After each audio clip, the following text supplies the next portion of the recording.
अभ्यास करायचा आहे पण भीती वाटते. अभ्यास करण्याची इच्छा आहे पण अभ्यास होतच नाही. स्वप्न मात्र मोठी मोठी आहेत पण पूर्ण कसे होणार याची भीती आहे. दिवस रात्र खूप विचार करतोय. अभ्यास सकाळी 4 वाजता उठून करेल किंवा रात्रभर अभ्यास करेल. पण विचार केलाय तसं घडतच नाही. मनाला खूप काही सांगितले. डिस्ट्रॅक्टेड स्वतःला होऊन देणार नाही. Social media, Instagram, Facebook, reels अजिबात पाहणार नाही. पण काय करू?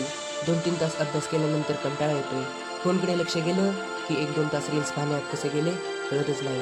आणि पुन्हा डिस्ट्रॅक्टेड झालो हे पाहून माझं मन खचून जाते.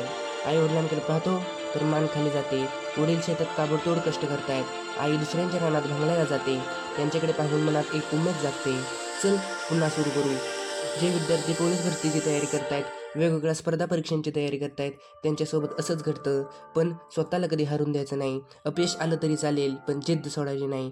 यावरती सोल्युशन म्हणजे जे डिस्ट्रॅक्शन आहे ते दूर करायचं आणि फोकस पॉवरफुल बनवायचं. ही स्पर्धा लाखो विद्यार्थ्यांची नसून स्वतःशीच आहे. जर आपण डिस्ट्रॅक्टेड झालो तर स्वतःलाच पूर्णपणे बर्बाद करू शकतो. जर जे आपले वीक पॉईंट्स आहेत ते स्ट्रॉंग केले तर आपल्याला कोणीही हरवू शकत नाही. मित्रांनो, तुम्हाला एक गोष्ट सांगतो. एक आळशी मुलगा असतो. ना तो व्यायाम करतो ना तो कोणतेही काम करतो. दिवस रात्र खातो पितो, टी व्ही, फोन, रील्स पाहतो.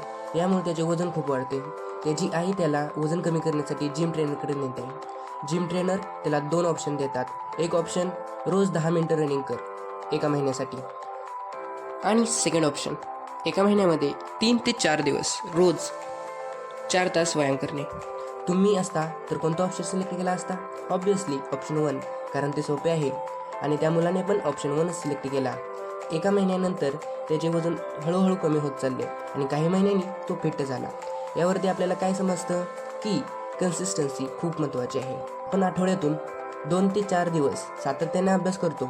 नंतर आपण सातत्य मोडून टाकतो आणि पुन्हा यूट्यूबवरती सर्च करतो मोटिवेशनल व्हिडिओ आणि पाहतो. व्हिडिओ पाहिल्यानंतर आपण हायली मोटिवेटेड होतो व 5 ते 10 मिनिटांनंतर मोटिवेशन निघून जाते. फक्त स्वतःशी प्रामाणिक राहा. जे तुम्ही स्टडी प्लॅन ठरवला आहे तो रोज फॉलो करा व आपलं ड्रीम पूर्ण करा. धन्यवाद.